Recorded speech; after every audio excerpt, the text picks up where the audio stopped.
ದಿವ್ಯಾ, ಏನು ಸ್ಪೆಷಲ್ ಇವತ್ತು? ಮೆಂತ್ಯ ಪಲ್ಯ ರೊಟ್ಟಿ ಮಾಡ್ತಿದ್ದೀನಿ ಸ್ವಾತಿ. ರೆಸಿಪಿ ನನಗೂ ಹೇಳ್ಕೊಡ್ತೀಯಾ? ಅದೆಷ್ಟು ಈಸಿ ಸ್ವಾತಿ. ಅದೇನಿಲ್ಲ, ಶೇಂಗಾ ಫಸ್ಟು ಚೆನ್ನಾಗಿ ಹುರ್ಕೋಬೇಕು. ಒಂದು ಸ್ವಲ್ಪ ಕೆಂಪಗೆ ಆಗೋ ತನಕ ಹುರ್ಕೊಂಡು ಅದನ್ನ ಮಿಕ್ಸಿಗೆ ಹಾಕ್ಕೋಬೇಕು. ಓಕೆನಾ? ಮಿಕ್ಸಿಗೆ ಹಾಕ್ಕೊಂಡು ಅದಕ್ಕೆ ಸ್ವಲ್ಪ ಕಡಲೆ ಹಿಟ್ಟು ಹಾಕ್ಕೋಬೇಕು.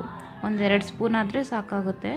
ಅದನ್ನ ಚೆನ್ನಾಗಿ ಮಿಕ್ಸಿ ಮಾಡಿಕೊಂಡು ಸೈಡ್ಗೆ ಇಟ್ಕೋಬೇಕು. ಆಮೇಲೆ ಒಂದು ಬಾಳಿಗೆ ತೊಗೊಂಡು ಅದಕ್ಕೆ ಎಣ್ಣೆ ಹಾಕಿ ಸ್ವಲ್ಪ ಬೆಳ್ಳುಳ್ಳಿ ಕೆಂಪಗೆ ಆಗೋ ಥರ ಚೆನ್ನಾಗಿ ಹುರ್ಕೋಬೇಕು. ಚೆನ್ನಾಗಿ ಕೆಂಪಗೆ ಆದ ತಕ್ಷಣ ಅದಕ್ಕೆ ಮೆಂತ್ಯ ಎಲ್ಲ ಹಾಕಿ ಚೆನ್ನಾಗಿ ಅದನ್ನು ಫ್ರೈ ಮಾಡ್ಕೋಬೇಕು.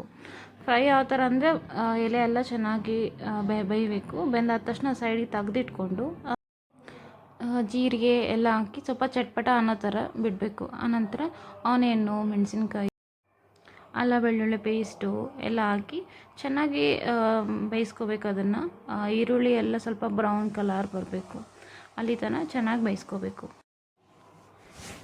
ಈರುಳ್ಳಿ ಎಲ್ಲ ಚೆನ್ನಾಗಿ ಬೆಂದಮೇಲೆ ಅದಕ್ಕೆ ಸ್ವಲ್ಪ ಅರಿಶಿನ ಹಾಕಿ ಚೆನ್ನಾಗಿ ಕಲಿಸ್ಕೋಬೇಕು. ಅದಕ್ಕೆ ಆಮೇಲೆ ಸ್ವಲ್ಪ ಉಪ್ಪು ಹಾಕಬೇಕು, ರುಚಿ ತಕ್ಕಷ್ಟು. ನಿಮ್ಗೆ ಎಷ್ಟು ಬೇಕೋ ಅಷ್ಟು ಹಾಕ್ಕೋಬೋದು. ಅದನ್ನು ಚಿಕ್ಕದಾಗಿ ಕಟ್ ಮಾಡಿ ಇಟ್ಕೊಂಡಿರೋ ಟೊಮೊಟೊನ ಹಾಕ್ಕೋಬೇಕು. ಅದಕ್ಕೆ ಹಾಕ್ಕೊಂಡು ಸ್ವಲ್ಪ ಚೆನ್ನಾಗಿ ಬೇಯಿಸಬೇಕು. ಟೊಮೊಟೊ ಎಲ್ಲ ಬೆಂದ ನಂತರ ನಾವೇನು ಪುಡಿ ಮಾಡಿ ಇಟ್ಕೊಂಡಿರ್ತೀವಲ್ವ, ಶೇಂಗಾ ಮತ್ತು ಕಡಲೆ ಹಿಟ್ಟು ಎಲ್ಲ ಹಾಕಿ ಆ ಪುಡಿನ ಹಾಕ್ಕೋಬೇಕು. ಅದಕ್ಕೆ ಸ್ವಲ್ಪ ನೀರು ಹಾಕ್ಕೋಬೇಕು. ಒಂದು ಅರ್ಧ ಗ್ಲಾಸಷ್ಟು ನೀರು ಹಾಕ್ಕೊಂಡು ಚೆನ್ನಾಗಿ ಬೇಯಕ್ಕೆ ಬಿಡಬೇಕು.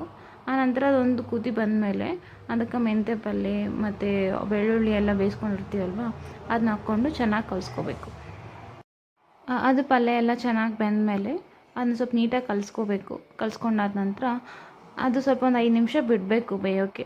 ಬೆಂದಾದರೆ ಪಲ್ಯ ರೆಡಿ ಆಗುತ್ತೆ. ಆಮೇಲೆ ರೊಟ್ಟಿ ಮಾಡಿಕೊಂಡು ಅದು ಪಲ್ಯ ಜೊತೆ ರೊಟ್ಟಿ ಪಲ್ಯ ಸ್ವಲ್ಪ ಆನಿಯನ್ಸ್ನೆಲ್ಲ ಇಟ್ಕೊಂಡ್ರೆ ಸೂಪರಾಗಿರುತ್ತೆ.